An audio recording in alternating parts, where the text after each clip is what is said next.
प्रिय बच्चों, महाकवि सूरदास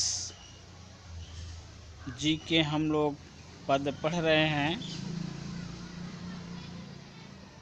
गोस्वामी जी जिस तरह से मानस में रामचरितमानस लिख कर के प्रसिद्ध हो गए,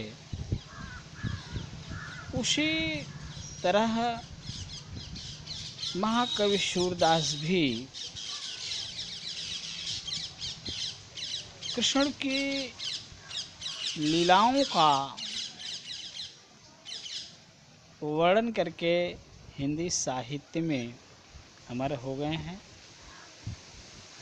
विश्व साहित्य में अमर हो गए हैं।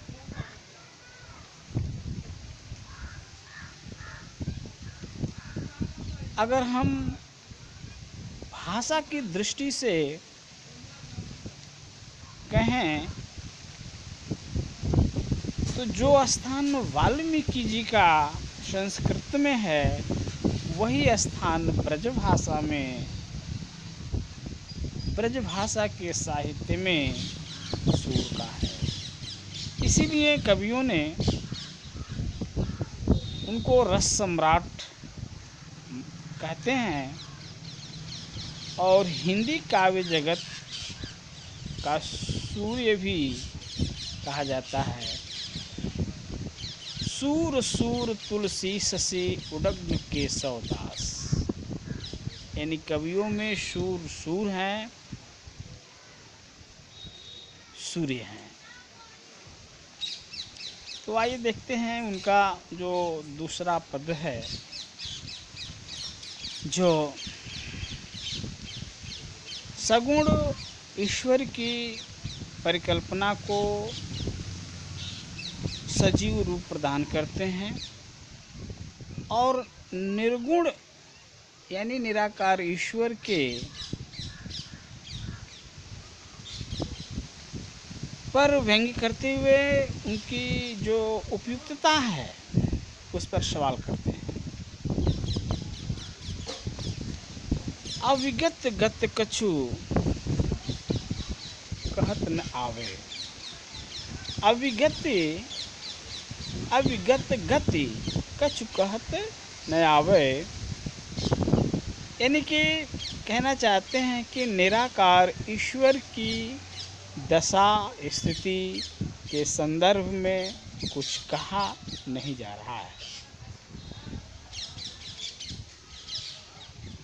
अविगत गति कछु कहत न आवे, ज्यों गूंगे मीठे फल को रस अंतर्गत ही भावे। ज्यों गूंगे मीठे फल को रस, जैसे गूंगे को हम मीठा फल दे देते हैं तो उस मीठे फल को वह रस उसके अंतर्गत ही भावे, यानी उसके अंतर मन में ही उसके मिठास का अनुभव कर पाता है। परम स्वाद सब ही सुनिरंतर, परम स्वाद सब ही सुनिरंतर, अमित तोष उपजाए। स्वाद परम है, यानी बहुत मीठा है, उसको अमित तोष, लेकिन उसके अंदर ही जो संतोष प्राप्त होगा, जो लाभ प्राप्त होगा उस फल के मीठेपन का, वह उसके तक ही सीमित रहेगी।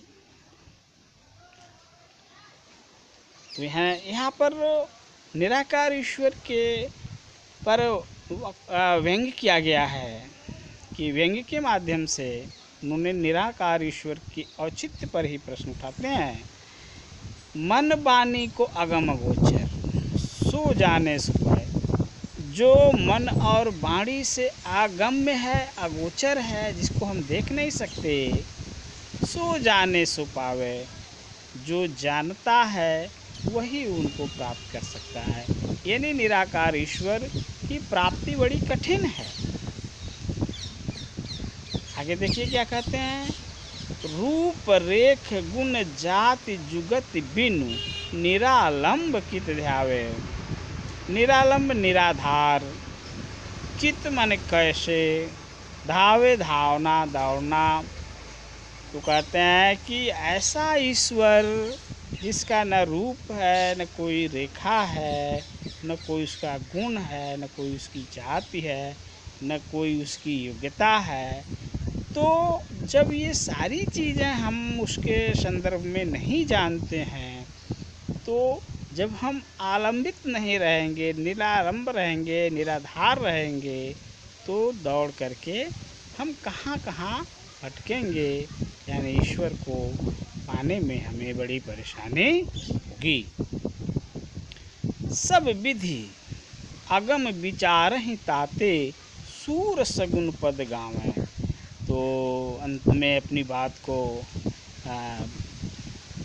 पूर्ण रूप से समर्थन करते हुए कि कहते हैं कि सब विधि अगम विचारहि ताते, मैंने संपूर्ण रूप से सभी प्रकार से भली प्रकार से समझ बुझ करके ही, सूरदास जी कहते हैं कि मैंने सगुण पद यानी साकार ईश्वर के संदर्भ में अपने पदों को लिखने का काम किया।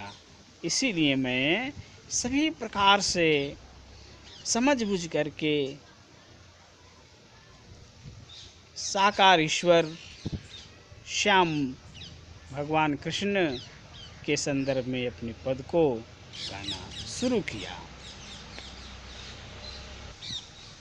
अगला पद देखिए, यहाँ पर भगवान कृष्ण के बाल छवि का बड़ा ही सुंदरतम वर्णन महाकवि सूरदास जी द्वारा किया गया है। महाकवि सूरदास द्वारा किया गया है। भगवान बड़े हो गए हैं और घुटनों के बल अपने खेल रहे हैं अपने आंगन में। बड़ा ही सजीव वर्णन, मोहक वर्णन कह सकते हैं कि सूरदास जी ने किया है इस पद में बाल लीला का। किलकत कान घुटुरवन आवत, सिंपल शब्द हैं, साधारण शब्द हैं। किलकत कान घुटुरवन आवती, यानी कान कन्हैया श्याम कृष्ण किलकत किलकारी मारते हुए घुटुरवन आवती, घुटनों के बल आ रहे हैं, घुटनों के बल आ रहे हैं।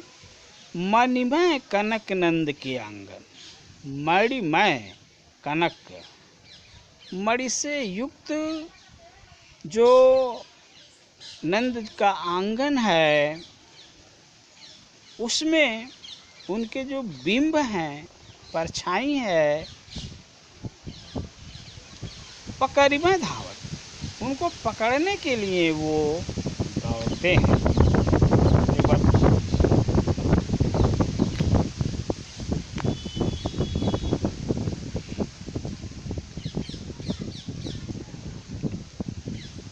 एक बार पुनः देख लीजिए, मणिमय कनक नंद के आंगन, यानी नंद बाबा का जो आंगन है मणि से युक्त, कनक सोने से युक्त है। और जब ये चलते जैसे सोना पीला है, और इतना उनका जो आंगन पीलापन लिए हुए था, सोने का बना हुआ था, तो उस पर जो बिंब बनता था, प्रतिबिंब बनता था, परछाई बनता था, उसको कृष्ण जी पकड़ना चाहते हैं। कबहू निरख हरि आप छाह को,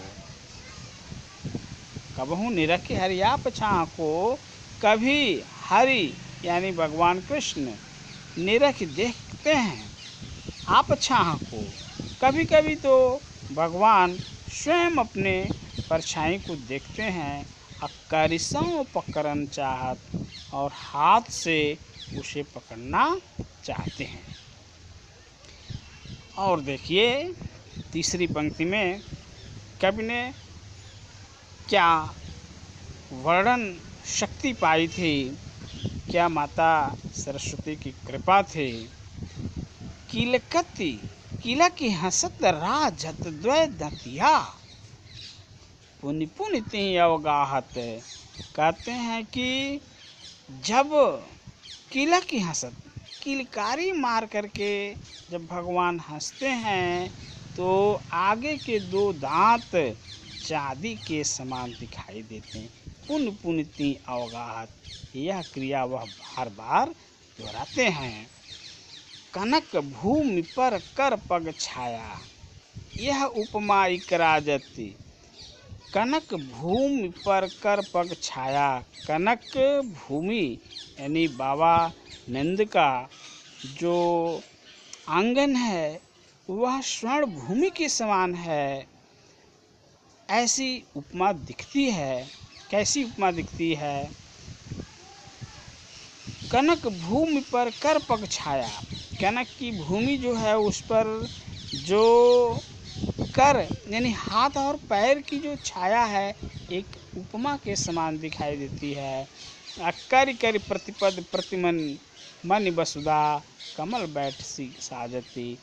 तो ऐसे लगता है कि स्वयं पृथ्वी कमल पर बैठी हुई है, ऐसी वहाँ शोभा निरूपित हो रही है, दिख रही है। बाल दशा सुख निरखि जसोदा, बाल दशा सुख निरखि जसोदा, पुनि पुनि नंद बुलावती। बाल दशा की ऐसी सुखमय स्थिति को देख करके माता यशोदा, ऐसी सुखमय स्थिति को देख करके माता यशोदा नंद बाबा को बार बार बुलाती हैं कि हे नंद जी, आप भी आकर के इस लीला को देख लीजिए। आचरा तरले ढाकी, सूर के प्रभु को दूध पिलावते।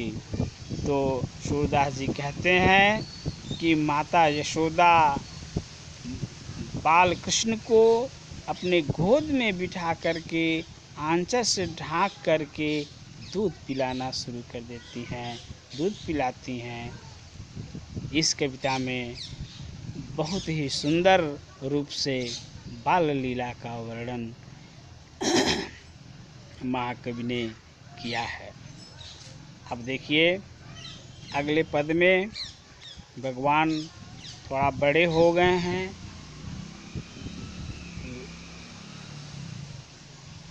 अपने वय उम्र के सभी बच्चों के साथ वह भी कुछ करना चाह रहे हैं। गांव के सभी बच्चे गाय चराने जा रहे हैं।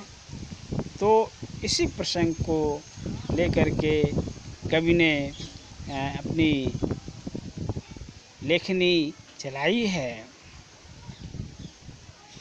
माता यशोदा से भगवान कहते हैं, मैं अपनी सब गाय चरई हूँ। हे माता यशोदा, मैं अपनी सभी गायों को चराऊँगा। प्रात होत बल के संग जइहों, सुबह होने पर मैं बलदाऊ के संग जाऊँगा।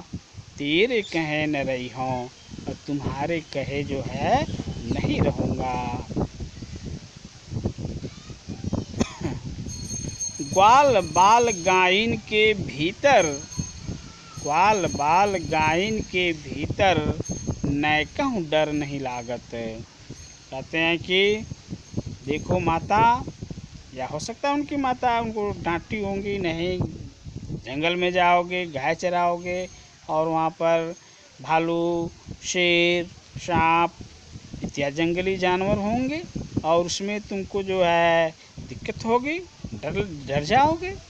तो भगवान क्या कहते हैं कि ग्वाल बाल गायन के भीतर नैकहु डर नहीं लागत। यानी हे माता, ग्वाल बाल के बीच और गऊ के बीच जरा सा भी डर नहीं लगता है। आज न सोवौ नंद दुहाई, आज मैं नंद बाबा के सौगंध खाता हूँ कि सोऊंगा नहीं। रैन रहूँगा जागत, और पूरी रात जागते ही रहूँगा। और ग्वाल सब गाय चरई हैं, मैं घर बैठ रहा हूँ। कहते हैं कि भगवान कहते हैं माता यशोदा से कि सभी ग्वाल मेरे उम्र के लोग गाय चराने के लिए जा रहे हैं, जाते हैं, और मैं घर पर बैठा रहूं। प्रश्न करते हैं, सूर श्याम तुम सोई रहो अब प्रात जान में दई हूँ। तो क्या होता है? कहते हैं कि सूर श्याम, सूरदास जी कहते हैं, माता यशोदा कहती हैं कि हे सूर के श्याम, यानी हे श्याम तुम सो जाओ, प्रात जान में दई हूँ, प्रातः काल तुम्हें मैं जाने दूंगी।